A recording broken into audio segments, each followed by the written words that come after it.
Good afternoon. I'm Greg Loyd. The News 3 First Alert team of meteorologists. They are closely watching the skies as we're weather aware.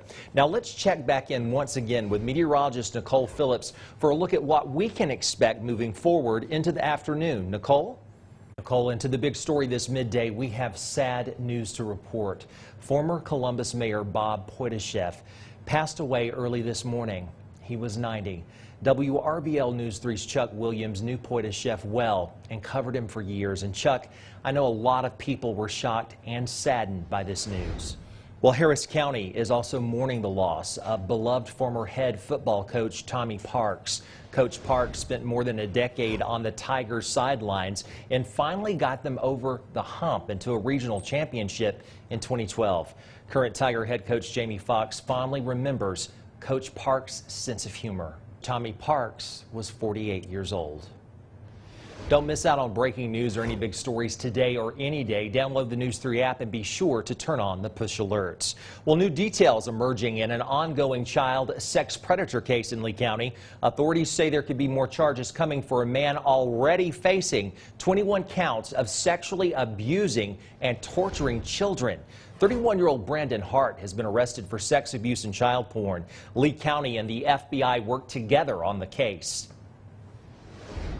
And police say it's also possible that they could identify more alleged victims. Also in Smith Station, a mother accused of locking her children in cages. She's back in one herself. A judge revoked bond for 30-year-old Kyla Mann. She was arrested in January and charged with 2 counts of aggravated child abuse of a child less than 6 years old. Lee County District Attorney Brandon Hughes says Mann failed to comply with court-ordered drug screenings, and she may have even been living a little bit outside of Lee County.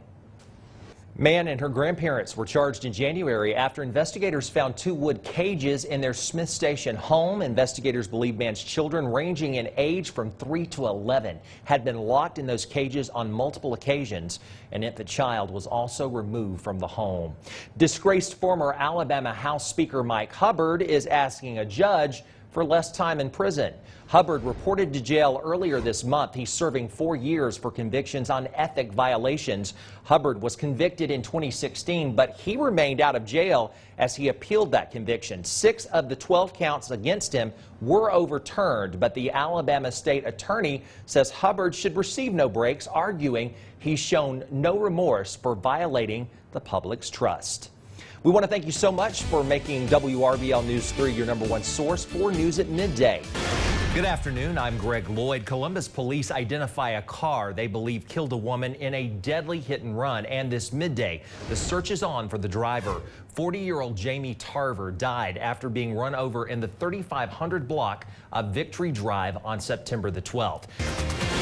Good afternoon. I'm Greg Loyd. And the big story this midday, a Muskogee County jail inmate accused of killing his cellmate made his first court appearance this morning. Topping the headlines this morning, health officials are concerned that Labor Day celebrations could lead to a spike in coronavirus cases, much like we saw after the 4th of July. This week marked a heartbreaking anniversary, 15 years since the brutal murder of an Upson County woman. The body of 78-year-old Arlene Ivy was discovered in Potato Creek in September of 2015. This morning, we're continuing to monitor COVID-19 infections in our region, and the numbers continue to fall in Muskogee County. And new this midday, police say the owner of the truck that hit an Opelika 8-year-old Sunday is now under arrest. Well, a deputy in Georgia found a goat in her car. Goodness. Yes, a goat. Good afternoon. I'm Greg Loyd. 6 men in Columbus face charges tied to child porn and exploitation. We're also following a number of other big stories for you this midday, and a traffic crash investigation is underway right now in Phoenix City. Governor Kay Ivey took time out this morning to urge Alabamians to take Sally seriously. Before we move on, I just got to say something. When I read into that story, when we went to it, I said, Bria, did I just say warehouse fire? You did say fire. And I said fire. Yeah. There was I heard you, but I kept it moving. I didn't want to call any attention. Here I am calling attention to it, but You have you ever too. done something like that and you think, All where the did I see time. warehouse fire? I do it every day. No. Every day during the morning show, every day during the noon show. I do. I'm not believing it because I see better. I never. Yeah. All right, moving on here. New this midday, the Georgia State Patrol says the Labor Day travel period proved deadly on the state's roadways. GSP says 19 people died. News 3's Rashad Hudson reports why this is no time to relax safety practices. Well, this morning, a Russell County child is recovering after investigators say she suffered abuse at the hands of her foster parents. One person died in a three-car collision on Interstate 85 in Lee County. COVID-19 is also handcuffing our local court systems with thousands of delayed cases. Russell County District Attorney Ken Davis says the pandemic put the brakes on justice back in March. This morning, Alabama authorities continue their search for a woman missing since the weekend. Well, nursing homes have been one of the places hardest hit by the pandemic, but this morning 5 Columbus nursing facilities have some really good news. News 3's Chuck Williams brings us more.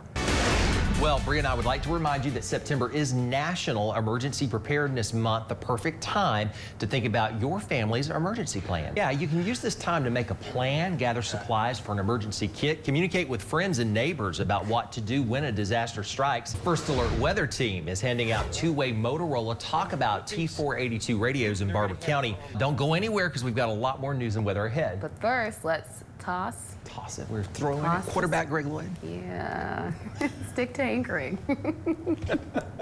This morning, a Fort Benning soldier is behind bars accused of molesting 2 children under the age of 16. Planning for healthy snacks, well, that can be difficult. This morning, Mindy Gaither has some tips on how to help.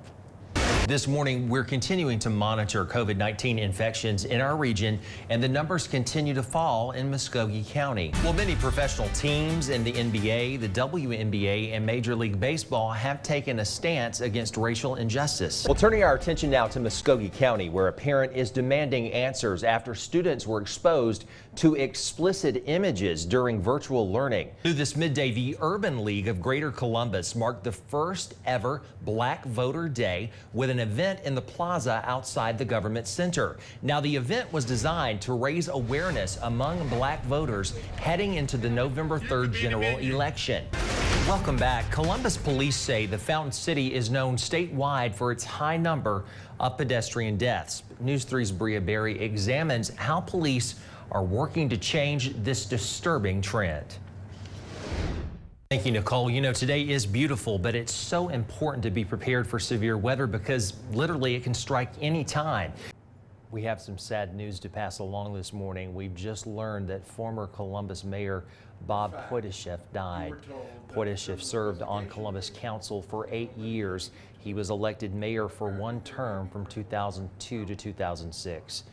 Poitashev died in Phoenix City after a brief illness that forced him into a rehab hospital. Funeral arrangements are pending.